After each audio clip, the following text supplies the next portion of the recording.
Newcastle. You've spoken about Eddie Howe in the past, Simon. I'm beginning to think that kiss of death article last week has really bitten home, hasn't it? It's a proper French kiss, isn't it? I'm afraid it was. Their 20-year wait to be back on the Champions League stage ends with them not just dropping into the Europa League, but dropping out of Europe altogether. Eddie, post-match, he was feeling it. Yeah, desperately disappointed. I think tough to take at the moment. I thought the lads played very, very, very well in that first half, and I thought we were good value. We wanted to qualify for the Champions League, yeah, for sure. I think that was very much our intention before the game and in game.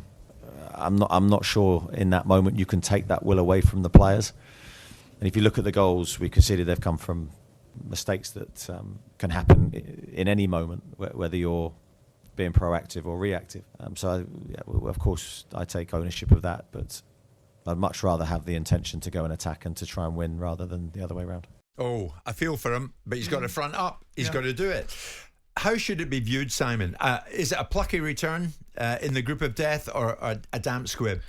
Well, I'm in the camp of a good fight is not one you put up, it's one you win, right? And ultimately, Newcastle will look at this as an opportunity that they could have taken. They started it very well. And, you get a result away to Milan and draw in the first game. You beat PSG. I mean, you spank PSG. And I've said in a couple of occasions, Robert Lee talked about we're in good group, but this was like the grain of sand was PSV when they beat Barcelona 20 years ago. And it's proven to be thus. They can consider themselves unlucky. I think they can consider themselves... Unlucky? Simon, 1 win from 6. Yeah, but look at the manner in which these results have gone against them and for them in different ways. You look at the outcome against Dortmund at home where there was a full expectation, and maybe that's the game that was the pivotal game because they lose that first game in the group against Dortmund when everyone thinks they're going to do Dortmund at St James's Park. That sets off a hare running that isn't quite the initial one, that all the euphoria after the Milan game and the PSG game. I think you look at the result in Paris and you think, wow, the kind of decisions that were made at the end of that game, we live and die by decisions, and we're the first people to support referees and decision-making processes. True. But there was unlucky. They hit the bar against Dortmund in the last minute of the game. That could have been 1-1. And I think that I'm not making excuses for them. They had an opportunity. I think there's an element of they stole defeat from the jaws of victory. But people said this was the group of death. I think it's not reflective of their performance for the statistical evaluation to be bottom of the group. That's the facts. Okay. Facts trump sentiment. Yeah, but you and I both know we're talking about the richest club in the world now. Well, Saudi-owned, and they're not in Europe. Yeah, the richest club in the world because of their owners, not because of their playing squad, not because of what they spent. So we have to get this right. They aren't the Man City have turned over 600, 700 million quid. We're talking about the richest owners. And if they don't deploy that wealth, and they're deploying it at this moment in time in a measured fashion, they spent 150 million per transfer window. United and Arsenal and others around them are spending 250 million from a far stronger base. I don't want to be too heavy on Newcastle because I like them. I'm a great admirer of Eddie Howe.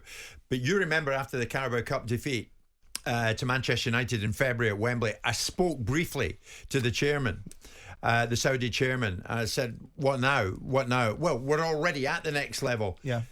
Maybe they have to pause to think if they actually are. I know they've dipped their toe in Champions League water. They've come out. The Saudis didn't buy this club to drop out at the first attempt. No, they didn't. And if you they'll look at the margins, and the margins were small at times between qualifying out of the group, besides between getting third spot and playing in the Europa League, were very small. And so they'll look at it and go, what gap am I managing? How big is the gap? I've stepped into a gap, into the breach we went. And it wasn't that wide. There were small margins. And so I look at it and say, look, we make this description of them, and it's a rod to beat them with, which is the richest club in the world. They're not the richest club in the world. They have the richest owners. And so that potentially means that when they do deploy their wealth at a level which is beyond that of others, then we can start making that observation that, hang on a second, you're not punching your weight. Yeah. They finished where they finished last year. They've gone into the Champions League. They've missed it by margins, and it's small margins. Disappointingly, as a result of the way that group's shaped up, they finished bottom. This isn't... it's ironic, isn't it? We've got 4 teams in the Champions League, 2 finished top and 2 finished bottom. You've got both ends of the spectrum, haven't you? You win two teams win the group in Arsenal and Man City, and two teams finished bottom of their group, Manchester United and Newcastle. Yeah. And there's the polar opposites of our participation in the elite end of Champions League football. I think Newcastle are all right. I know You're cutting them a bit of slack. I know this that morning. my kiss of death is about as welcome as a French kiss at a family gathering, but the point is that I think Newcastle have got a lot more to be comfortable with than uncomfortable. I mean, do you expect them to be in the Champions League next season? Here we are now, No, I don't expect mid-December them the 7th. I don't expect them to be. I think it will be, as I said at the beginning of the season, quite a significant achievement for them to maintain the position that they did last year. I know that everyone's plotting their pathway and plotting their successes, but you also have to look at the ascent of Manchester City and when their money arrived, and their money arrived in 2008. I don't think they set the world hugely alight instantaneously. Yeah. So I think there's more to be. They've built a platform. Now, how solid that platform is we'll see over the ensuing weeks and months, because their focus now is cups and the Premier League.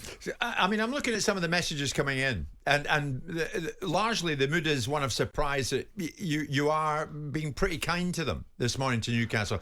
Anton Portsmouth, Simon, this has been the longest honeymoon period ever. Newcastle, the richest club in the world, and they are, but still getting treated like underdogs.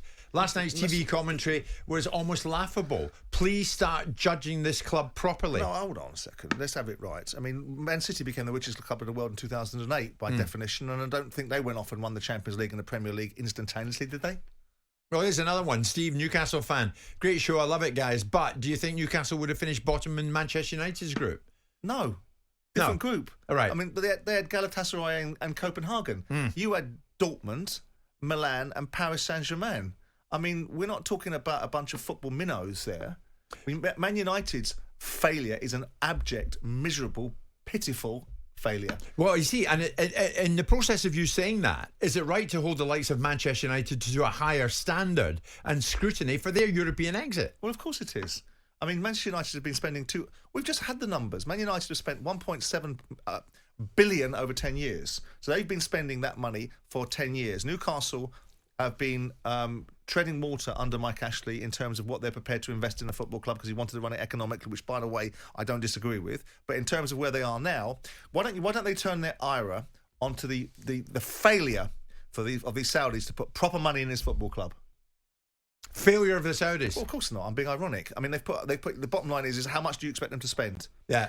Newcastle have spent £150 million for the last 2 seasons to give themselves an opportunity to build a proper platform. It is others that are labelling on them with the expectation. Of course, they're going to get to the promised land at some point. Otherwise, what is the purpose of the Saudis? But I didn't think it was going to happen instantaneously. I didn't think Newcastle were all of a sudden going to turn lights on, camera action, boom, here comes the Premier League. And here comes the Champions League. I think they've done all right.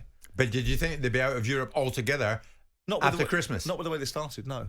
Not with the games against Milan and Paris Saint-Germain. Who did? When you smashed Paris Saint-Germain at St James's Park in the manner that you did, you would have expected to have got a point out of Dortmund. Yeah. A point out of Dortmund. At least they had a steamer. And they didn't. Jim White and Simon Jordan. Monday to Friday mornings from 10 on AM, on DAB, via the talkSPORT app and on your smart speaker. talkSPORT.